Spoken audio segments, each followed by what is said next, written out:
It's taking a second to get started.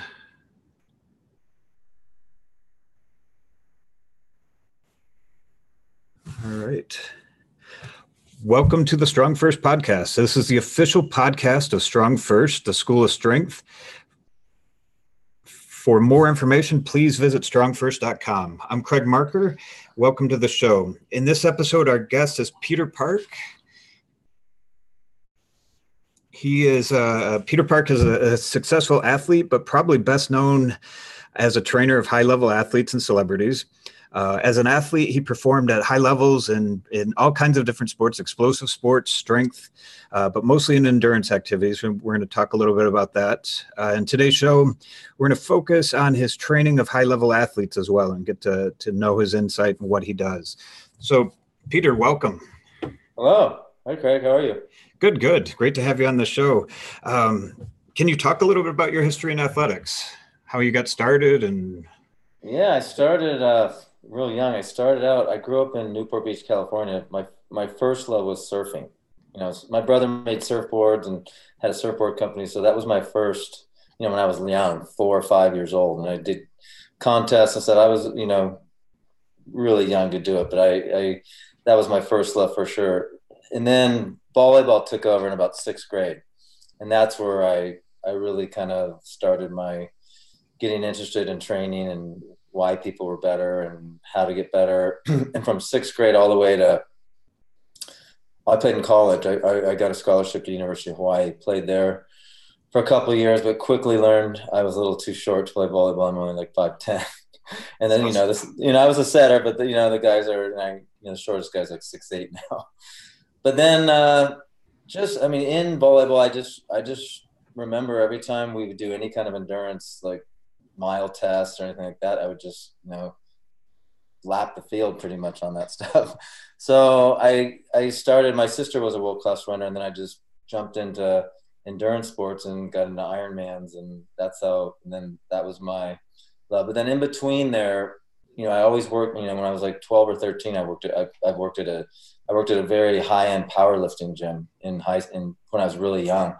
So I learned a lot watching, Fred Hatfield worked out there once in a while, a lot of those big national class guys. So I always became interested in, because I always saw how it wasn't just going in and lifting weights. They had their workouts and rep range and intensity. And so even real young, I was always asking questions and then kind of secretly going in at night and trying their workouts and, probably wrong, of course, but, they were just so imposing. It was such a different thing than I was used to with endurance sports. So it just really drew me. And so I went in between triathlon and volleyball. I really got into strength training. Like I got, for me, weighing 200 pounds was like, I'm like 155 normally, when I'm racing, 150, my race weight. And so I went through a huge power lift, where I just wanted to just be like all those guys. And I just, for about a year, just before I discovered triathlons, then of course I needed to drop like 80 pounds. And then, so it was a good pedigree for me to kind of go from all that. I learned all about strength, and I learned all about endurance from, training with some of the best coaches in the world, especially being with Lance. I was, around some of the best physiologists in the world. So I learned a lot. So that's kind of where my pedigree comes from. We couldn't really design a better training program for you, mentor model and all that. Just surfing at a young age, your balance and all of that had to be amazing. And then, being in an explosive sport like volleyball and you had some influences, some famous volleyball players were pretty much training where you were at, right? They lived next door. Yeah, Coach Karai, the best player in the world, was him, and I was his dad drove me to the beach every day when I was young. And it was just like a family. He grew up 3 houses down. So that was just and I watched him. I knew him. I was in 7th grade. He was in high school still. So he was I just copied him whatever he did all the time. That's incredible. Yeah, that's great. And then Fred Hatfield and all the big power lifters. Yeah, watching them, I just remember seeing them like what the hell, they're snorting this stuff before they lift. And then, I remember seeing some guy do a bench press and just his whole arm just broke, just like, and it was just crazy watching those guys. But I was intrigued for sure. I didn't think they were crazy. I just loved watching their intensity and how they went about everything. It was incredible to watch. That is great. Yeah. And then you mentioned, you really are well known for your training of endurance athletes and your work with Lance. Can you say a little bit more about that and what you guys Yeah, worked on? Lance, I met him long time ago when we were he was 15. I was doing triathlons. I was a little bit 4 or 5 years older than him, and he came to Southern California to train. I remember just going, "Oh, who is this kid?" He was so cocky and so brash, but then he could back it up. At 15, he was winning races, which was unheard of back then. Mm-hmm. So we kept in contact. And then when the Postal Service used to train in Santa Barbara in the winters, we connected during that time. He'd train at my gym whenever he was in town. And we became pretty close friends. Then when he decided to make a comeback, he was here for the summer and we started training. And that's where I really, during his comeback, I traveled with him. I did all this training. He just loved, he knew he was older and he needed to do some strength training to keep up with the younger guys on the bike. So it was a good fit. We were a good fit. We, because I could go out there and train on the bike with him. I couldn't beat him, but I could hang with him on rides and stuff. And he liked that I could actually do everything too, not just, tell him what to do. That's awesome. Yeah, that's great. You mentioned someplace else that, he had that extra 10% and, his intense focus and. Yeah, that's what I learned so much from him about, what it really takes to be a champion. I saw firsthand, from the way he ate to the way he went to the wind tunnel to get, one little, half a quarter percent of faster on the bike. He just outworked him. I've always been one that always, I've had pretty good talent, but I outworked everybody. That was how I always got ahead. I didn't have, world-class talent, but I actually almost made it there just by sheer will and the ability to go out there and out hustle everybody. And he was like that, but with world-class talent. So he didn't see, he didn't waste any of his talent. He was out there outworking everybody. I never saw anyone that had the intent. He'd go out and, he didn't care if it was 10 degrees. He'd go out. If he had a 4-hour ride, he was going to ride 4 hours. It didn't matter. And he had no patience for people that didn't have his intensity either. It was like, don't come in and wreck my workouts. Wow. If you're not there, then, I saw probably 4 or 5 world-class riders try to do his program and you never saw him again because they just couldn't handle his intensity or his volume. Okay. Interesting. Yeah, that's neat. And kind of, I'm going with a few of your big mentors. You also worked with Dr. Phil Maffetone as well. And yeah, when I was doing triathlons, he was the bigwig for all the, Mark Allen and Mike Pigg and all those big guys that were growing up. And I just saw how, his training was way different. It was like, I remember going on a ride in San Diego and Mark Allen, here's the fastest guy. He's like in the back, like, you guys fools, you go ahead.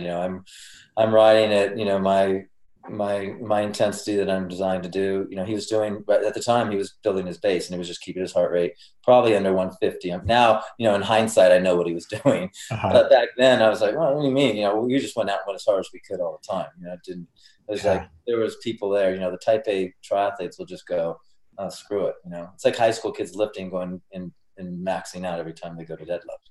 It was the same type of thing. But then I started, seeing these guys from Mark Allen, and all of a sudden after 8 tries, he starts winning Ironman every year. I'm like, okay, wait a minute, there's something to this program. So I just wrote him a little letter, and then I just followed his stuff and got to talk to him a little bit. And his program was, very much like Pavel's strong endurance, but Pavel added some stuff we could talk about that kind of changed in the last couple of years, has changed my game as far as thinking about how that works, how that whole Maffetone, low heart rate, a-lactic training kind of works. Yep. And I think definitely we'll get into the Pavel stuff.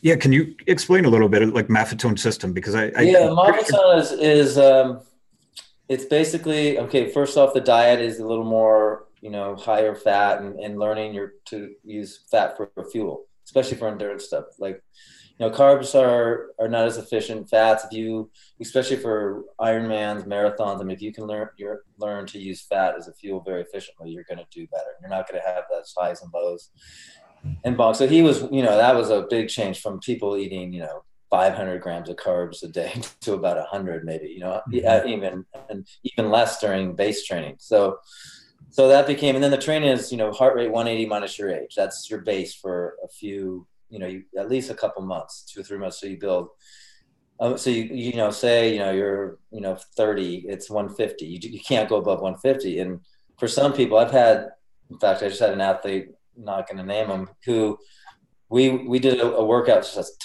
an easy workout. And he was at like 180. And this is a world-class athlete, 180.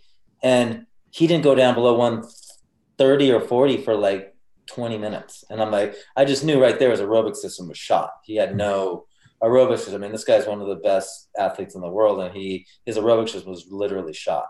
And that's where where Maffetone, because anyone, I don't care what sport, what you do, is super important to build that aerobic base. So you just, recovery's better, you're just more efficient, your muscles are more efficient, everything. So I think Maffetone was kind of the forefather of that whole movement. And then it's gone into, a bunch of different, ways now with the keto and Pavel's, strong endurance stuff, but it's all kind of, similar, mm-hmm. But Pavel's stuff just kind of goes off in I think in a little better, just makes it a little more interesting, and I think a little more efficient.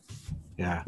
And it's, it's interesting too. Just like you mentioned with Mark Allen, like being a high level athlete, it's got to be difficult to just keep your heart rate below a certain number. And I think I've heard that he even had to walk his bike up hills at times. Some people can't. Some people, I mean, literally, there's some people that literally just throw in the towel after a week. Like this athlete, I mean, literally, he had to walk to keep his heart rate in the zone. Like it wouldn't, I mean, he was so broken aerobically that, once he figured it out and he's taking it, you can see clearly. I've seen it a million times. After a month, I mean, they're going from running 12-minute pace to 8-minute pace. You can see the differences, and it's incredible. Once you build that super solid, efficient aerobic base, I mean, the world's your oyster. You can do a lot mm-hmm. with it, but it just takes patience to get there, a lot, especially for people that have never really done a lot of aerobic stuff. It just takes, it is what it is. You got to obey and just, it's like,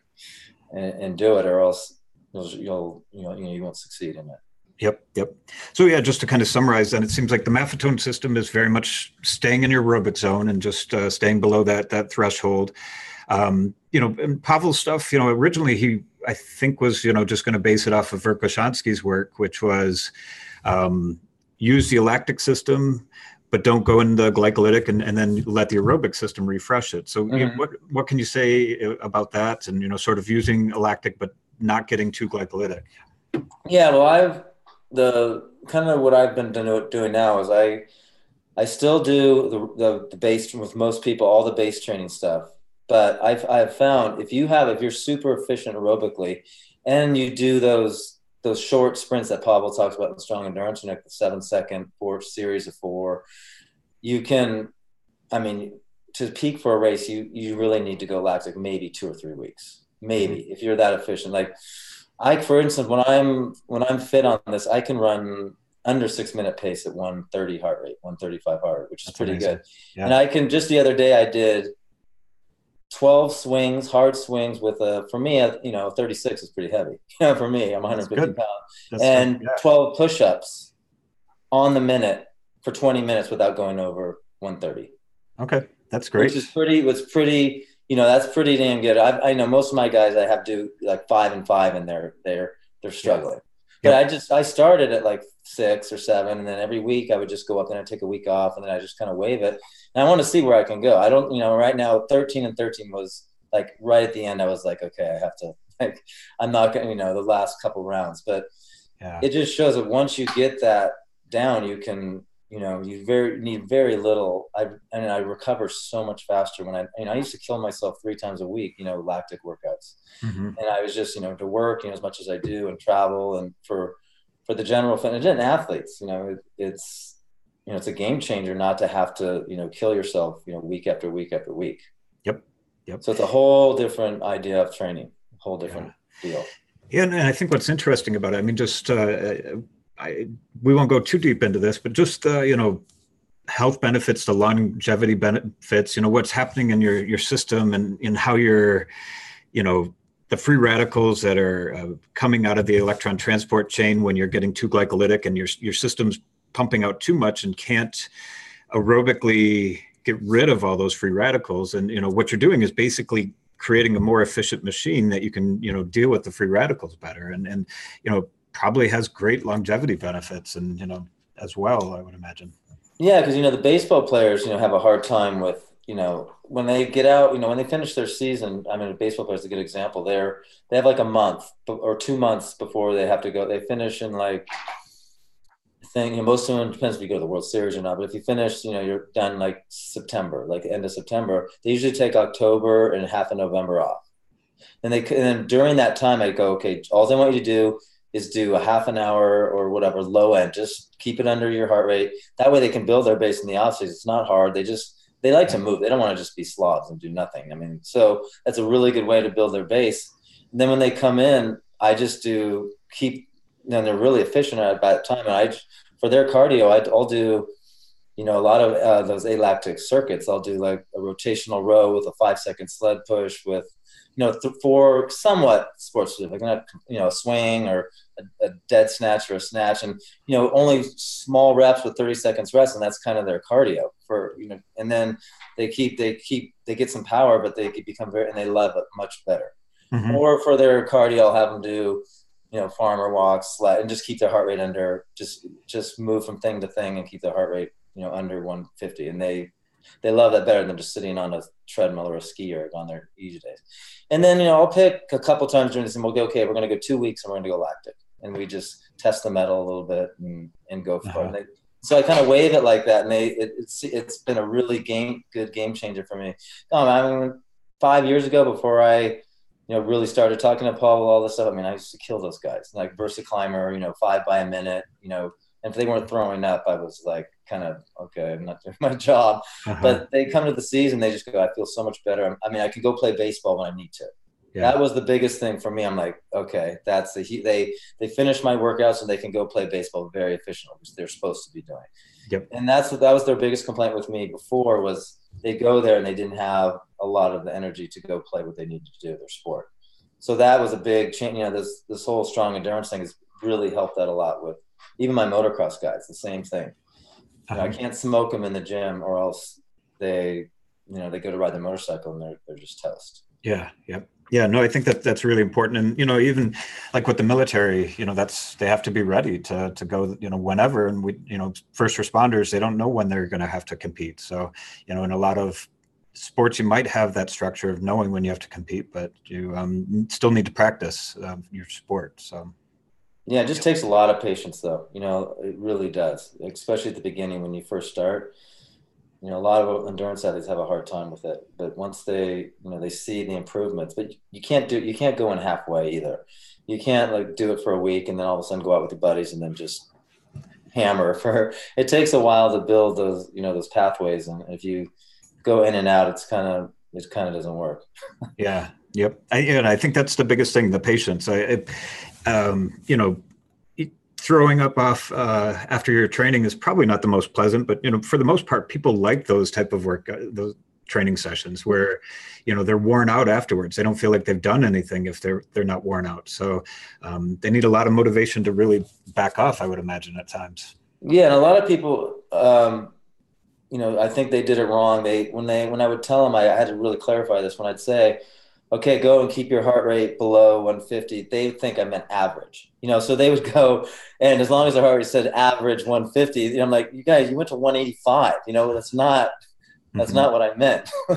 So I have to clarify that, because a lot of people think, if they did, 10 sets of 10 swings on the minute, and their heart rate averaged 130, but they went up to 180, that's not what I meant. Yep. And that's where the patience comes in. Like, some people might be 4 swings and they'll be at 150, or 3. Some people that are really detrained, or have broken aerobic systems, and everyone's different. There was one guy that came in the gym, a doctor, chiropractor, super, great on kettlebells, came in and we did like a little aerobic circuit now where we said, okay, we're going a minute on each machine. You can't go over, and he was literally like, he couldn't do it. His heart, he would go over 150 with like 2 pulls of the ski erg, or like 1 pull on the VersaClimber. And he had no, and then his heart rate stayed at 130 for 5 minutes after. So he realized like, whoa, I'm not very efficient here. I'm burning sugar almost 24/7. Yeah. Yeah. Yeah, that's fascinating. That I think that's one of the best outcomes of this is that you get the metabolic flexibility, the energy system flexibility, and you use those different systems. Yeah, I get a lot of questions from especially women that do a lot of, they say they go to Orange Theory or spinning like 5 days a week, and they can't figure out why they can't lose weight. I'm like, you're burning sugar the whole time. It's making you more hungry. You're not being efficient. Sometimes you gotta go slow to get faster, and you gotta and learn and be more efficient. You got to learn to burn fat for fuel. You can, like all my athletes, I'll have them go almost through a keto thing at the beginning, especially even the baseball players in their off season, where they're kind of starved of glucose, and they have to learn to burn fat a little bit more efficiently. I mean, most people can't have a hard time, even the athletes, with going completely keto, unless I have those, those type that will, you tell them to run on a curb with their foot up for an hour, they'll do it if you tell them. But, the most of the people, if I keep them under 75, 100 grams, they learn to burn fat pretty efficiently during that phase. Okay. Yeah. And since you brought up diet, so, if you're building that base, that aerobic base, you often have people, go on keto for a while. Yeah, that's the best time for sure. Do they stay on keto, or it probably depends on the sport, or? Yeah, it depends on the sport. I've tried. I mean, if I'm racing, I'm training for a couple mountain bike races, and I was keto for 4 or 5 months. And if I'm doing just the base training and some of the a-lactic intervals, like Pavel's, the strong endurance stuff, I'm fine. Mm-hmm. But as soon as I go out to go, 5 hours on the mountain bike ride, and I have to push some hills and I got to race a little bit, there's no way. I tried it. They say you can, I have to have, I'll say you can train low, and then race high. You could train low and then have some carbs, a couple days before and then during the race, and you could probably be okay. And then I've been playing with that UCAN stuff, the super starch, which has been, I can pretty much go completely keto and just have that. And that's supposedly, that has no influence on your blood sugar. I don't know if you've heard of it. I'm sure you have.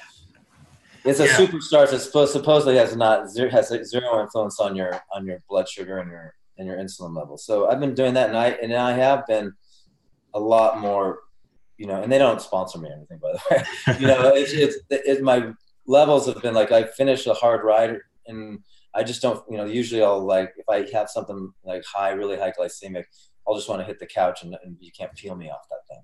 Uh-huh. But it seems like now when I have this stuff during my rides, it's much more slow burning. I just don't have those crashes. Okay.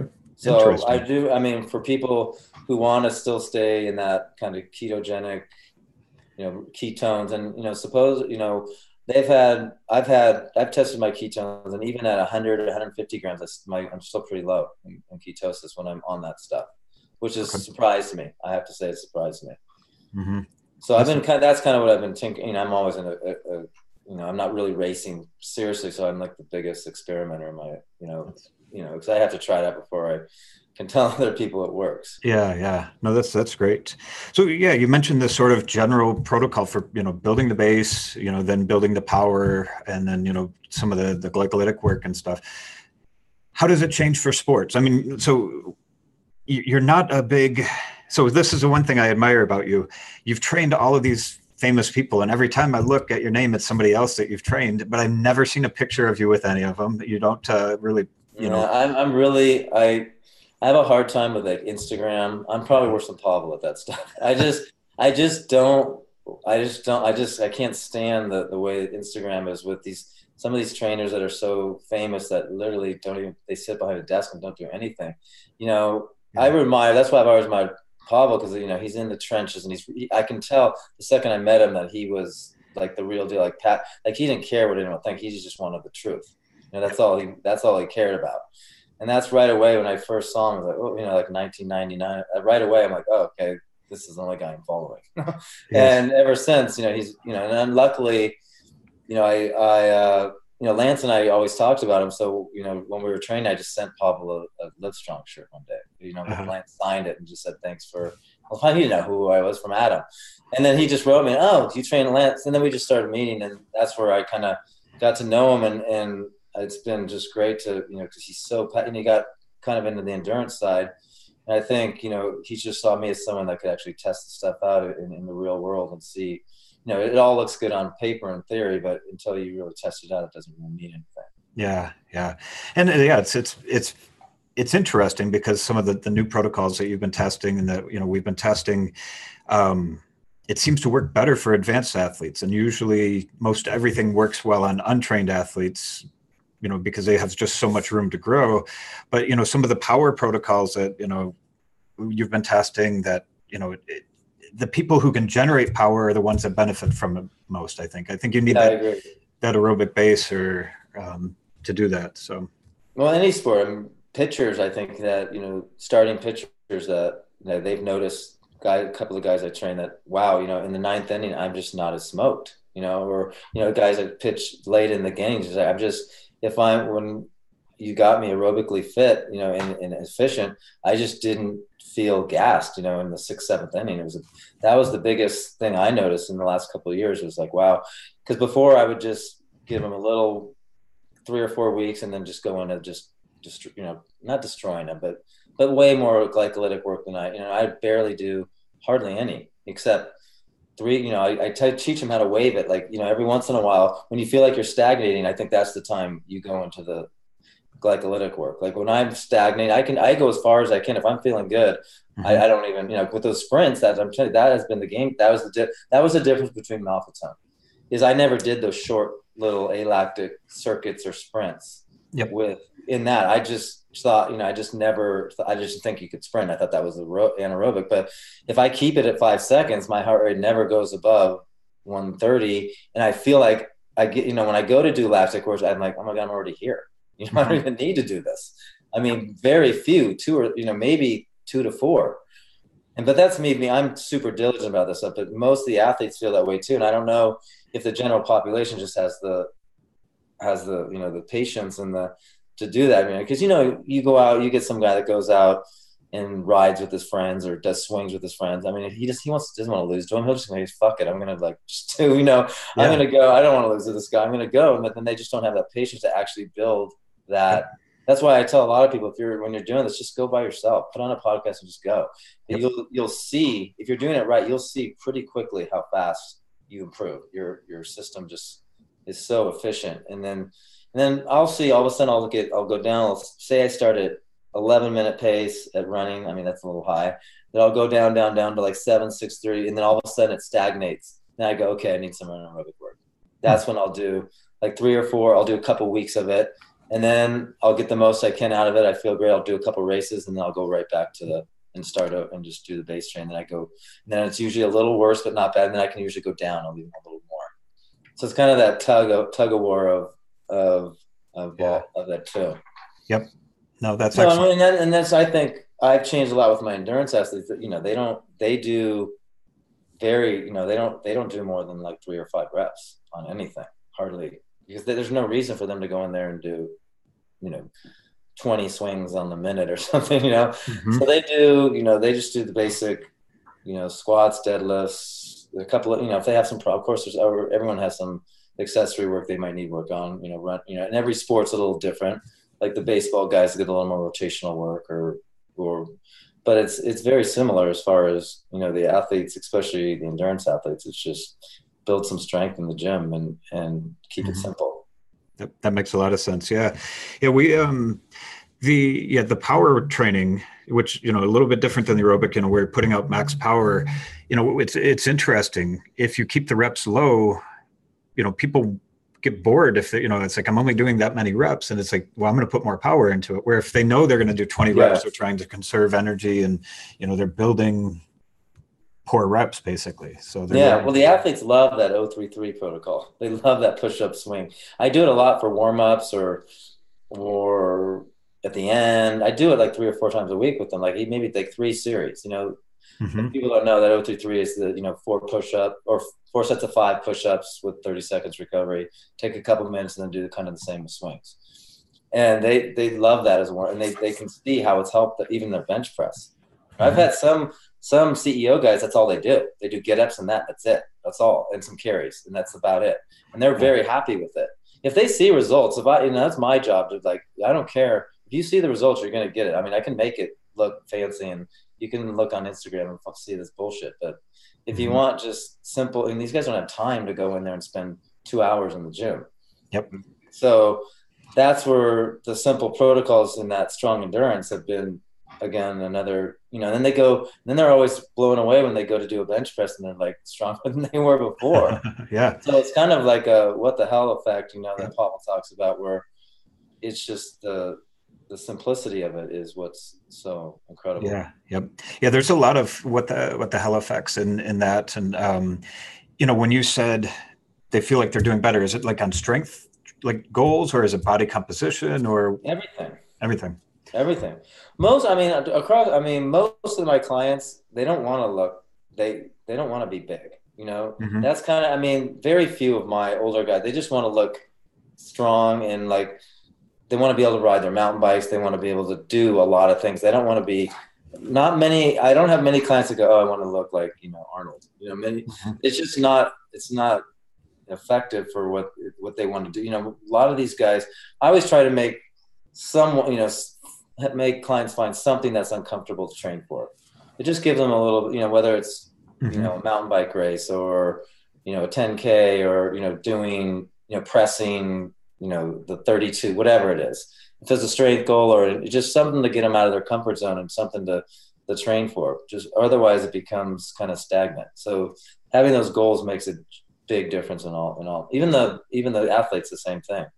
I'll test them on, say, an Aerodyne 3 miles. Like, okay, we're going to do the base training, these little sprints, and let's see where you are at the end before you go to your team. And they love that shit because then they get on their cardio and there's a purpose, which makes a big difference. Yep. That's awesome. That's great. With just my observation, some of the protocols that we've been using, the aerobic type training, we would expect that to burn more fat and to have more body composition effects.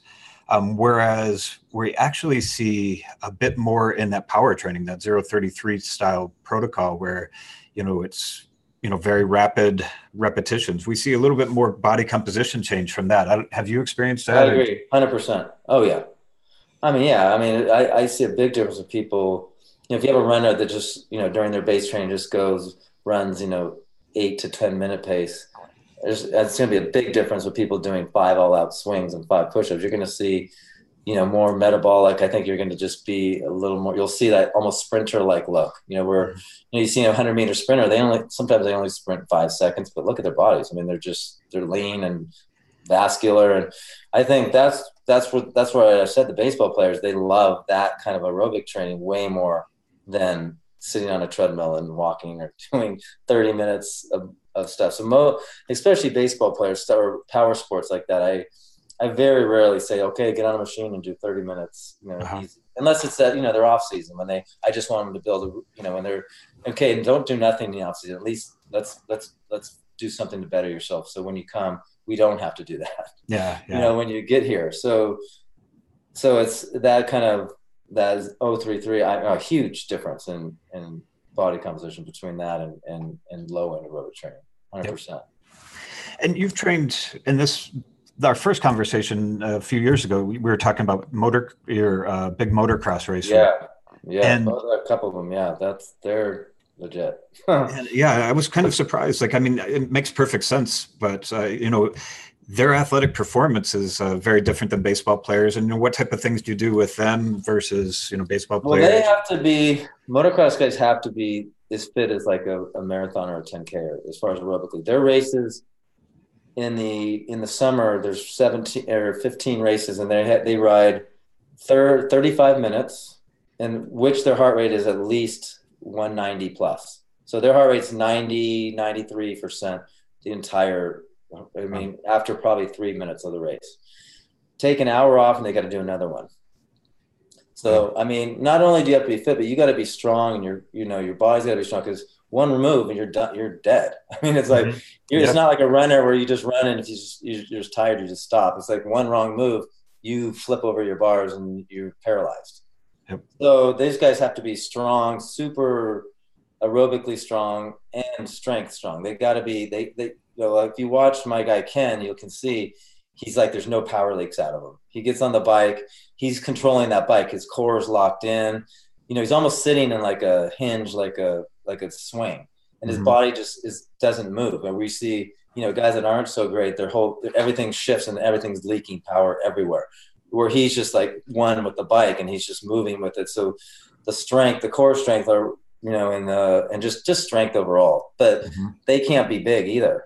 Yeah. So they don't want both. They want to be the thinnest, almost like a cyclist, not quite as bad as a cyclist, but they want to be, you know, hardly any upper body. They just want, the lightest they are, the better. So that low end, the low rep strength and like the last season, all of them came to me and goes, this was by far the best off season. That's where I put in all the 033, the a-lactic circuits, instead of, you know, going on and doing really high end, because that's one sport, motocross, where you cannot really, the only time they can do that base where they don't go in their anaerobic zone is that 1 month when they have off between outdoor. And because so that's the 1 month I go, okay, you guys, this is your only chance. You got to just build some sort of base here. Because as soon as they get on their motorcycle in November, there's no way to keep it under 85, 90.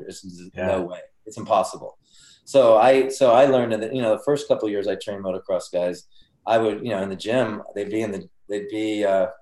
go to the track and they'd come in the gym and I would kind of do lactic work again. And then it was hit and miss. Sometimes they recovered into great, sometimes it wasn't. This year we had it wired where they said I felt much better riding my motorcycle now, just because but they got the power and the endurance that they needed. You know, because we go on, you know, 3-hour, 4-hour mountain bike rides on the weekend, but we keep it low. But during the week, we do all these little a-lactic circuits in the gym. We do some heavy lifting, but then on the, you know, like say Monday, Wednesday, Friday was more like plan strong type stuff, like deadlifts, you know, heavy get-ups, heavy carries, you know, squats, whatever. And then the Tuesday, Thursday, we do like the a-lactic more power circuits, and they would recover fine as long, you know, I was surprised, because as long as we kept those, you know, pretty light and more super explosive, they had no problem recovering. Then, you know, going Tuesday, Thursday and go, okay, we're going to go a minute all out on the VersaClimber 10 times, you know, they'd be smoked for the next day. Yeah. So that was a big change. And then they, you know, the whole year they seemed to, you know, they were just, everything seemed to recover much better. So that's what I'm saying. This whole last year with my athletes was after, you know, I met with Pavel a bunch of times just privately, and then going to the strong endurance thing and just kind of, you know, going through my head. I mean, right when I was going there, I was like, oh my God, I got this is like the perfect, you know, the perfect storm for me, you know. And I'm like, damn it, don't teach it. I don't want everyone to know this stuff. Yeah. But now I'm like, I don't care, you know, of course, you know, I want everyone. It's because it's been such a game changer. I told them, I go, you know, I hope you come out. People need to know this. It's a more sustainable way. And motocross guys generally, like you see the top guys, they were retiring at 24, you know, and they haven't peaked physically. I didn't peak physically till I was like 28, you know, racing. It's not because they're burnt out and their nervous systems are just fried from, I mean, in the past, other trainers have taken these guys, they do 2 30-minute motos at 90% everything. They go out on their mountain bike and do more. And then they go in the gym and make everything look like CrossFit. So they can last for maybe 2 years, 2-3 years, maybe. And then you never see them again and they're done. And so with Ken, this German kid, and the other kid, I'm like, look, there's no reason if we keep this, we can make a sustainable workout where you can race to your 30s. And there's no reason why we can't do this if we don't trash you. And you gotta buy in. And they did. And now it's been, you know, I have a good, you know, report. We talk about it all the time, and they just realized they don't have to do, you know, they were just over most of the, you know, and I don't know, other sports like swimming is the same thing. They get stuck in these ways they used to do it. You know, like why would you have a, you know, 100-meter swimmer swim 20,000 meters a day? There's just no reason. I mean, but they did that forever. Yep. But now they don't, until the Australians kicked our ass and won every gold medal. And then they can, maybe there's another way to train. So it's the same thing with, you know, different sports get caught in there. And I think just America in general is caught in that, like this CrossFit, spinning, everything has to be hard. And, you know, people get stuck, you know, go in there and they go there 5 days a week and they wonder why they get hurt and they can't lose weight. And you know, you've mentioned a few things already, but like the adrenaline idea, I think people think they need to be high on adrenaline, pump up the music, you know, in order to train. And, you know, what you're talking about is, you know, put on a podcast, do your reps, and do your work professionally. Yeah, but don't get me wrong. There's a time to go hard, of course, but there's, the recovery I've learned is is just as important or more. And if you don't have that, and not, like you said, not trashing your body all the time, and make a program sustainable where you can do it over a long haul. Otherwise, especially for general fitness clients, and I want to help. That's the general population. I love the athletes, but the CEO guys, and if I can somehow make a difference with those type of people and teach them a sustainable way of working out and eating and living, that's kind of I think your goal, Pavel's goal, everyone, that you just want to teach what's right and what works and what's sustainable. I think that's the key word, is sustainability, because a lot of these training programs just aren't sustainable. Yeah. Yep. Yeah. And even, like Pavel's, simple and sinister, and, some of the basic movements, your athletes need a good hinge pattern, as you mentioned, and, the get up is important, as well. And, if you get older, you need to hinge to sit down properly and get back up. And, you need to get up off the floor. And those are, vital exercises for, somebody getting older, and, athletes as well. So, yeah. And that's what I like about you guys is now I'm seeing people kind of, of course, trying to make the kettlebell look like something totally different, doing all this flowy, like sideways snatches. And I'm like, God, you don't need to do that shit. Why do you do that? Like, just make it simple. Like, all you need. Why you have to make it look like a dance exercise? I don't get it. Mm-hmm. And I just see this and it just drives me crazy. I'm like, they're just doing it because there's something different. I just that's why I've always been drawn to the StrongFirst stuff, because I'm like, it's just simple. It's like works, Yep. But I always feel like, I don't know, like that's why with Pavel, I'm like, God, why doesn't everyone know this stuff? Like, what, like, why aren't you more famous? Like, what, why aren't you, God, write another book about something. Yeah, because I just drives me crazy when I'm in LA where I work. I see all these trainers, like, do they not get, they just don't, it's like, I guess they just don't get it, or they don't want to get it. I don't know what it is. It drives me up the wall though. But, everyone's also me like, oh, Pavel implanted a chip in your head, that's like, and I'm like, no, I just saw what worked. And, of course I put my own twist on it, but I don't go out of the general principles, and everyone's got their own little twist on what works. And I see other stuff that works and I bring it in, but the general principles don't change. And that's what I think people just try to make it too fancy, and it's not. Yep. Yeah. I agree with you. I started doing Pavel stuff years ago, and then I'd vary off into other areas. And it's like, Pavel's principles always worked, no matter what. I always come back to it. I know, always. I agree. So, yep. Nope. That's great. I think you've covered all the different things I wanted to cover. So, we're kind of in closing. I just, do you have any books or resources you recommend? I'm going to put your great book is called Rebound, and I'll put that. Yeah, that's it. My book is just, it was what we just talked about. I wanted someone to have a plan, like from, okay, I don't know what to do. Here, has the cardio, it has the eating, it has the strength. Just if you start this, it's a good starting point. And then from here, you can kind of go wherever you want. Once you can just do this simple workouts, efficiently, you're at least going to start in a good way. I mean, some guy in Iowa or wherever that doesn't have a trainer. I mean, I was just after that population. Okay, you have a chance to do this. It's simple. It's easy, and if you do it, you'll get the tools to be able to be safe. If you want to run a marathon, if you want to do kettlebells, whatever you want to do. I mean, that was kind of because I just didn't see anything out there that had an overall, okay, here's the plan, the overall plan, like cardio, teach them a little bit about heart rate, but not, I didn't want to make it too scientific. Just like, okay, here's why you build a base. Here's why you learn to hinge. Here's why you do get ups and swings. And this is what I took out of the, Pavel stuff. And I mentioned him a lot in there. But overall, and then other books, of course, I read every book I can. Of course, I was one of the main, but I liked Pavel and Dan John's the starting strength one. That was a big, yeah. That's just the start. That was the start of me learning about Plan Strong. Like, okay, these guys don't need to go 90% more than a few reps a week. You know, just that was a big, just little game changers in everyone's career where, you know, meeting Pavel at the, you know, I think it was 98 or something, some one day thing, you know, and then I just kind of fell in love with it. And then there's been other things like the foundation stuff that I did with this guy, Eric. And now I've kind of been studying a little bit of the PRI stuff, the postural restoration stuff. And that there's a lot of the breathing stuff. I'm interested in the breathing. You know, I talked to Paul a little bit. He's doing some breathing, what I'm really interested to see. Yeah. So the breathing stuff has been, that's kind of what I'm looking at, you know, to see. But yeah, so there's always those few things that you just kind of, you know, you go, okay, this is like the game changer for me, you know. That's cool.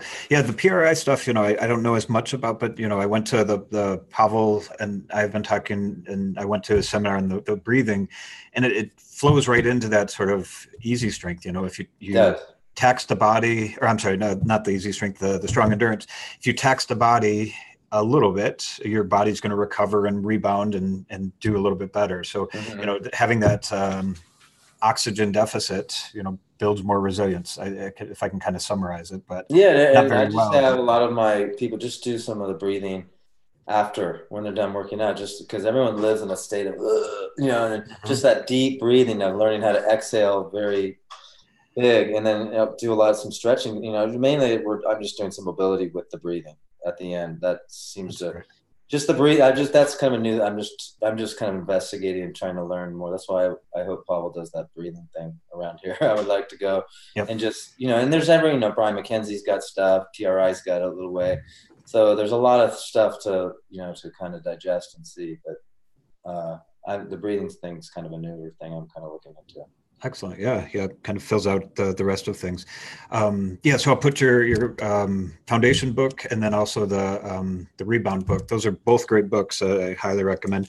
Any other closing thoughts or advice for our listeners? No, I just hope, you know, I was talking to Pavel about maybe writing something about, you know, training athletes with a-lactic, you know, something. And we've talked about it. I would love, you know, maybe do that in the future, just to give people like, just an idea of more sustainability and what, you know, this whole strong endurance thing has been, you know, a big game changer. And I've seen it in every athlete, not just endurance athletes, but baseball, motocross, football, even. You know, so it needs to be kind of gotten out there, I think. Well, and I'm just going to force your hand a little bit. I know you don't say the names very well, or you don't have to say any names, but you've trained a MVP in baseball. You've trained, you know, Lance Armstrong. You've trained some, you know, champs of motocross. So in many different sports. So that's pretty amazing that you can. No, I like the challenge of different sports. I like, because, you know, motocross is completely different than like baseball, the way even the athletes have personalities. So, you know, I find I'm more of almost like a life coach for a lot of these guys, just teaching them like about diet, about like, you know, getting their sleep. And I, you know, much to my wife's dismay, I go all in. It's like I'll be on the phone with them like 3 times a day, like, okay, you know, they don't realize just those little things, because I want them to succeed really, you know, and there's those little 10% things make a big difference in how you do it. I definitely see that. I mean, you know, you've tested all these things. You've tested the diet. You know, I've tested this, you know, the UCAN starch, you know, like, so yeah, you figured out the system that works for them. So you have to go all in with them. I feel I'm strong. I'm far from, you know, making it perfect, but it's experimenting and figuring out, and just, you know, my principles never really changed that much, but just those little tiny tweaks. For instance, like the strong endurance a-lactic stuff, that was a big giant game changer, where it's probably saved a lot of athletes a lot of problems. You know, in going in the future, I mean, 5 years down the road, if I was kept killing them year after year after year, it wouldn't, you know, they probably wouldn't have been happy with me, you know, going into it. Well, this is awesome, and I hope you do write the book. I mean, you mentioned not giving away your secrets, but you're so willing to give away all your secrets. No, you've been very forthcoming, and it's awesome to talk with you about this stuff. Yeah, anytime. Of course, I'm a huge supporter of StrongFirst, 100%, because he's given me a lot of great insight and just kept me real and kept me in my game. Yep. Yeah, I remember just the first time we met at the airport, in the half-hour time, like I learned so many different secrets, and you were just it was so awesome just talking with you. You gave me so much advice and Yeah, no, it's information. funny because I think, like you said, that perfect. A lot of strength people have done a lot of endurance stuff, so it's kind of like a foreign world to them, and they Hmm. don't, like everything about strength, but if you train someone with a marathon, you've never done it, so it's kind of hard if you haven't really felt what it feels. It's like trying to teach someone to deadlift if you've never been under the bar. It's kind of, you can do it, but it's still not quite the same. Yeah. Yep. When you feel it, or even a kettlebell snatch or whatever it is. Yep. Yep. So And yeah, it's nice. We're coming back around. You've done it all. You've trained with these great athletes, and then now you're training great athletes. So that's awesome. yeah, well, thank you. This was fun. Thank you very much, Peter. It All was great right. to have you on the show. Thank you. Okay. Talk to you soon. Bye. Thanks. Bye.